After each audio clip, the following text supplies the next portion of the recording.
Bavandimwe, kuri iki cyumweru cya kane cya Pasika, icyumweru cy'umushumba mwiza wita ku bushyo bwe, wazanywe no kugira ngo bose bagire ubugingo kandi ubugingo busagambye. Yarebaga imbaga y'abantu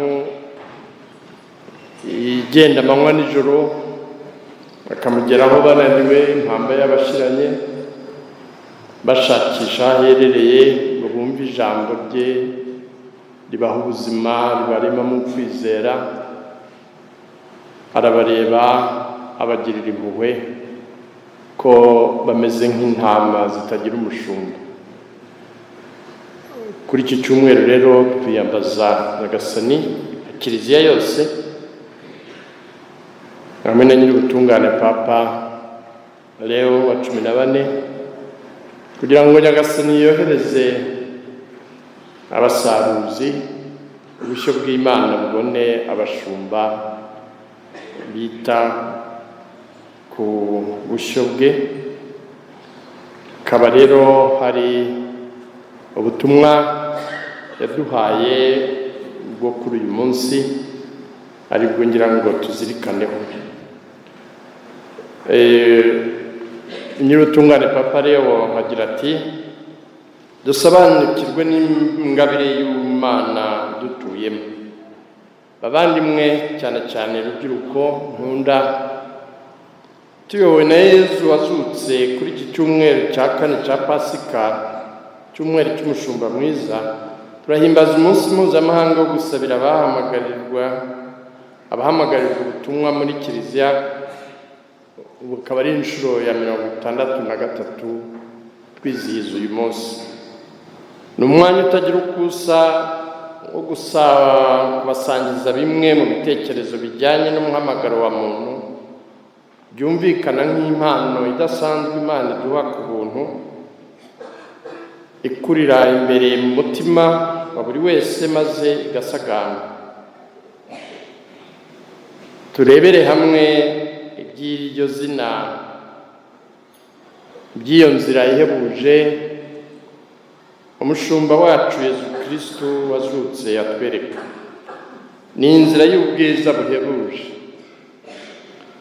Mu Ivanjiri ya Yohani, Yezu abwira abantu ko ari umushumba mwiza. Ibi bisobanuye ko ari umushumba mwiza, umushumba nyakuri, nta makemwa kandi w'intangarugero, kuko yiteguye gutanga ubuzima bwe agirira intama ze, bityo akagaragaza urukundo ruhebuje rw'Imana. Yezu ni umushumba w'indoro iteye ubwuzu. Abamuhanze amaso bakiyemeza kumukurikira, abahishurira ko ubuzima buzarushaho kubabera bwiza.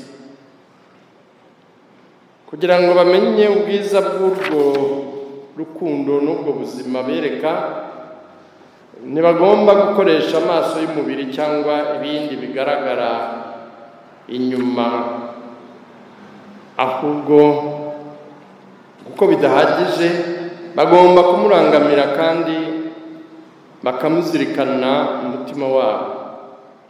Ibyo bisaba umuntu gutuza, kumenya gutega amatwi, gusenga, agahuza indoro ye n'iya Yezu, agashobora kuvuga yizeye ati: ndamwizeye, ndi kumwe nawe, ubuzima bushobora kuba bwiza kurushaho, ndashaka kugendana nawe mu nzira z'ubwo buzima bwe. Igishimishije kurushaho muri ibyo ni uko iyo tubaye intumwa ze atuma duhinduka, tukabengerana, ubwiza bwe bukaduhindura ukundi tukaba beza nkawe. Nk'uko umuhanga mu bya teolojiya Paveri yabyanditse, kumenyereza roho n'umubiri byacu inzira igana ubutagatifu umuntu ntibimugira mwiza gusa, ahubwo bituma arabagirana ubwiza bwa Kristo. Mu by'ukuri ikiranga abatagatifu ni umutima urabagirana ubwiza bwa Roho buranga urukundo rw'abunze ubumwe na Yesu. Ni muri ubwo buryo umuhamagaro w'umukristu wigaragaza mu bukunguhare bwawo bwose, ari byo kugira uruhare ku buzima bwa Yesu, ku butumwa bwe, ndetse no kurabagirana hose ubwiza bwe. Ubwo busabane bw'ubuzima bwa Roho n'ubw'ukwemera ndetse n'ubw'umubiri nibyo Mutagatifu Agustin atubwira mu gitabo cye cya gatatu cya Les Confessions. Muri icyo gitabo, yicuza ibyaha bye n'amakosa ye yo mu gihe cy'ubusore, avuga ko ahariho yamenyeye Imana ifite ubukunguhare burenze ubwo yiyumvagamo. Hirya y'ibyo umuntu yiyumvamo niho yasobanukiwe n'ubwiza buhebuje buturuka ku rumuri rw'Imana rukatuyobora tuva mu nzira y'umwijima. Mutagatifu Agustin nibwo yamenye Imana ituye muri we, bivuze ko yasobanukiwe kandi agira n'umwanya wo guha uburemere agaciro ko kwita ku bukungahare bw'ubuzima bwa Roho, aho ahurira na Yesu by'ukuri, ari naho umuntu amenyera ubugwaneza n'ubwiza bw'Imana mu buzima bwe bwite. Uwo mushyikirano na Yesu ushingira kandi ugakomezwa n'isengesho ryo kumenya guceceka, ugatuza, ugatega amatwi. Iyo ubyumenyereje biguha ubushobozi bwo kwakira ingabire y'umuhamagaro no kumenya uko uyibamo. Twibuke ko iyo ngabire atari agahato Imana idushyiraho cyangwa se inzira yahariwe mbere ngo buri wese yayinyuremo by'amaburakindi, ahubwo ni umugambi w'urukundo, n'ihirwe Imana ihamagarira umuntu. Kumenya kwita ku buzima bwa Roho nicyo kintu cy'ingenzi kandi cyihutirwa tugomba guheraho mu ikenurabusyo rigamije gufasha buri wese kumenya umuhamagaro we ndetse no mu nshingano zacu zo kwamamaza ivanjiri ku buryo bunoze. Muri uwo mucyo ngira ngo nshishikarize buri wese, imiryango y'abashakanye, ingo, paruwase, imiryango y'abihaye Imana, abepiskopi, abasaseredoti, abadiyakoni, abakateshiste, abarezi mu nzego zitandukanye, ndetse n'imbaga y'abarayiki bose, kurushaho kwitangira ubu butumwa bakora igishoboka cyose cyakorohereza iyi ngabire y'Imana ngo yakirwe, irerwe, tuyirinde ibyayangiza kandi tuyibungabunge kugira ngo yere imbuto nziza kandi nyinshi. Ibyo bizashoboka ari uko iwacu mu ngo harangwa n'ibikorwa by'ukwemera, isengesho ritaretsa n'ubufatanye bya kivandimwe. Icyo gihe nibwo umuhamagaro w'Imana uzashobora kwisanzura no gukura iwacu uhinduka inzira y'ihirwe n'umukiro kuri buri muntu ku giti cye ndetse no ku isi yose muri rusange. Kwegukira inzira Yesu aturarikira nk'umushumba mwiza bisaba buri wese kubanza kwimenya ubwe kurushaho, ndetse no kumenya bya hafi Imana yadutoye. Kumenya Imana no kumva ijwi ryayo ni byo biranga umuhamagaro. Nyagasani we soko y'ubuzima aratuzi kandi amurikira imitima yacu akoresheje indoro ye y'urukundo. Mu by'ukuri umuhamagaro wose utangirira mu mutima ugirana umubano n'Imana, Imana urukundo.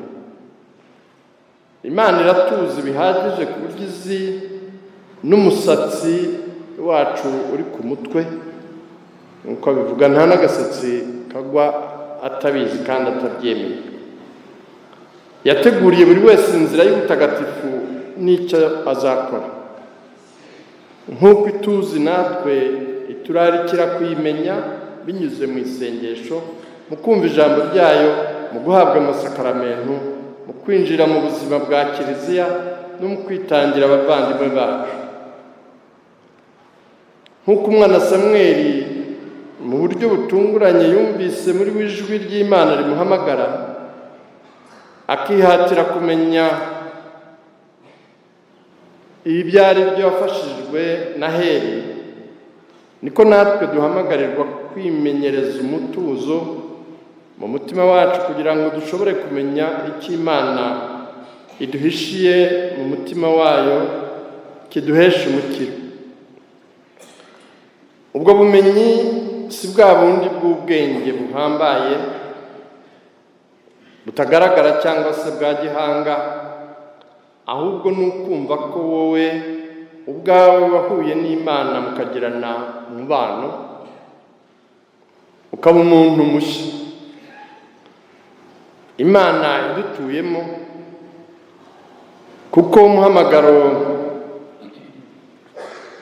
kuko ari cya kiganiro kitaretsa tugirana n'Imana iduhamagara umutima wacu. Nubwo iyi si irimo amajwi menshi, Imana iduhamagara ubutaretsa, ishaka ko twumva ijwi ryayo, tukayiha igisubizo cyacu twishimye kandi kituvuye ku mutima mwiza. Nk'uko Mutagatifu Agusitine abivuga ngo, reka gushakira kure yawe, ahubwo utege amatwi umutima wawe, kuko ukuri kugutuyemo. Aratwibutsa rero akamaro ko gutuza, kwiha umwanya no kutita ku yandi majwi yavugira mu mutima wacu, kugira ngo dushobore kumva ijwi rya Yezu Kristo utuye muri twe. Rubyiruko nkunda, mumenye gutega amatwi y'umutima, mwumve iri jwi.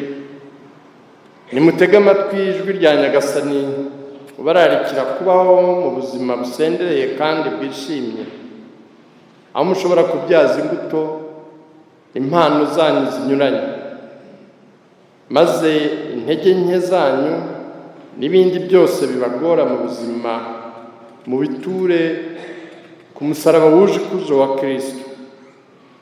Nimukomere kuri Kiliziya, mushengerere Yezu Kristo uri muri Ukarisitiya, muzirikane ijambo ry'Imana ubutaretsa, ribabereye ifunguro rya buri munsi. Nimwitangire ubutaretsa ubuzima bwa Kiliziya n'amasakaramentu. Ibi ni byo bizabafasha kumenya Nyagasani, maze mu mushyikirano uzava mu bucuti muzagirana nawe, aba ariho mwigira namwe uko muzamwiyegurira mu mihamagaro itandukanye, byaba mu nzira yo gushinga urugo, iy'ubusaseridoti, iy'ubudiyakoni cyangwa yo kwiyegurira Imana, nubwo abafashabutumwa muri Kiliziya. Koko rero buri muhamagaro ni impano ikomeye ikungahaza uyihawe, akayakirana ibyishimo ndetse na Kiliziya yose muri rusange. Kumenya Nyagasani mbere na mbere bisobanura kumwizera no kwizigira ubuvunyi bwe bwigaragariza muri buri muhamagaro. Kwizera Nyagasani kuva ku kumenya Imana no kwemera, bikadufasha kwakira umuhamagaro no kudacika intege muri iyo nzira. Mu by'ukuri ubuzima ni ukwiringira Imana, ukishyira mu biganza byayo ku buryo buhoraho, n'iyo imigambi yayo yaza ihindura iyacu. Dutekereze Yosefu mutagatifu uburyo yatunguwe n'iyobera ry'isama rya Bikira Mariya, nyamara yegukiye umugambi w'Imana, yakira Bikira Mariya n'umwana n'umutima uciye bugufi. Yosefu w'i Nazareti ni ikimenyetso nyakuri cyo kwegukira umugambi w'Imana mu bihe bigoye, byugarijwe n'icuraburindi, cyangwa mu gihe ubona ibintu bitagenda neza biganisha mu cyerekezo gitandukanye n'ibyo watekerezaga. Icyo gihe umuntu yizera Imana kandi ntiyisubireho kubera ubwiza bwe n'ubudahemuka afitiye Nyagasani. Mu bihe by'ubuzima bwe, Yosefu yaranzwe n'ijambo fiat, nibibe kubishaka, ntihakorwe ugushaka kwawe, kimwe na Bikira Mariya igihe marayika w'Imana aje kumusura amubwira ko azabyara umwana w'Imana, cyangwa Yezu igihe yari mu murima w'imizeti muri Getsimani. Nk'uko twabyigishijwe igihe cya Yubile y'amizero yacu, birakwiye kwikomezamo ukwemera kutageruka kandi kudahindagurika mu migambi y'Imana, tudacika intege, dutsinda ubwoba, tudashidikanya ko Yezu wazutse ari we mugenga w'amateka y'isi n'aya buri muntu. Nta dutererana iyo tugeze mu bihe by'icuraburindi, ahubwo yihutira kweyura ibitujyana mu mwijima akoresheje urumuri rwe, abigirishije urumuri n'imbaraga za Roho we, haba mu bigeragezo cyangwa se mu bihe by'amage. Umuhamagaro wacu wigaragaza mu buryo buhamye, ukagira bwa bwiza bubengerana bw'uwaduhamagaye, bwubakiye ku budahemuka n'ukwizera, tutitaye ku bikomere n'ibisitaza. Dukeneye gukura mu muhamagaro. Mu by'ukuri umuhamagaro si intego idahinduka, ni urugendo n'intambwe ziganisha mu buzima bwisumbuye, bushingiye ku mubano wihariye na Nyagasani, wigaragaza ku buryo bwinshi, harimo kugumana na Nyagasani, kureka Roho wa Nyagasani agakorera mu mutima wacu, akanacengera imibereho y'ubuzima bwacu, byose akabihuza n'urumuri rw'ingabire wahawe, ari byo bisobanura gukura mu muhamagaro. Nk'umuzabibu n'amashami yawo, imibereho yacu yose igomba kuba ishingiye ku isano ikomeye kandi ya ngombwa dufitanye na Yezu,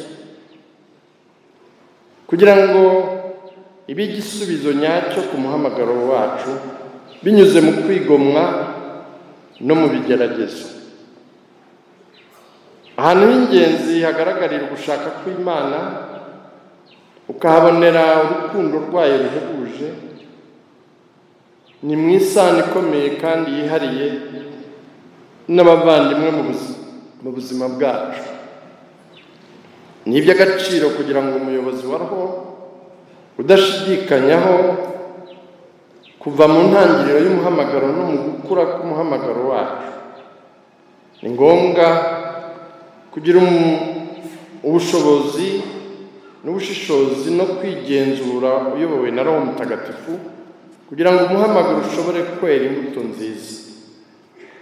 Umuhamagaro ntuwuhabwa ngo bibe birangiye ako kanya, ahubwo ni inzira ikomeza isa neza n'ubuzima bwa muntu, ingabire uyironkeramo urayisigasira ukanayigaburira mu mubano ugirana buri munsi n'Imana kugira ngo ikure kandi yere imbuto nziza. Ibyo ni ngombwa kuko umuhamagaro udushyira imbere y'Imana idukunda, ugatuma dusobanukirwa ko nta na kimwe gikomoka hanze y'Imana idukunda, ahubwo byose bikomoka mu nzira y'igisubizo duha Nyagasani udufitiye umugambi uhebuje.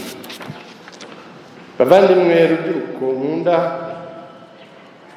ndabashishikariza kunoza umubano wanyu wihariye n'Imana binyuze mu isengesho rya buri munsi no mu kuzirikana ijambo ryayo. Nimutuze, mutege amatwi, muyizere.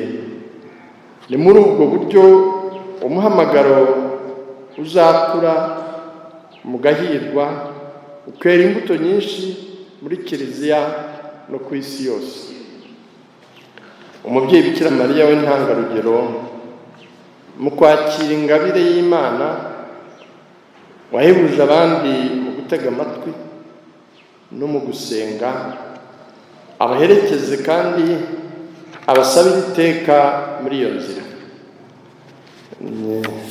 Nyir'utungane Papa Leo wa 14 ubu tugeze aho ubutumwa. Dukomeze rero tuzirikane kandi dusenge kugira ngo buri umwe azirikane ku muhamagaro we, muri uko gusabana n'Imana bituma bamuhamagara ugenda ukura kandi ukera imbuto nziza. Mugire yubile nziza.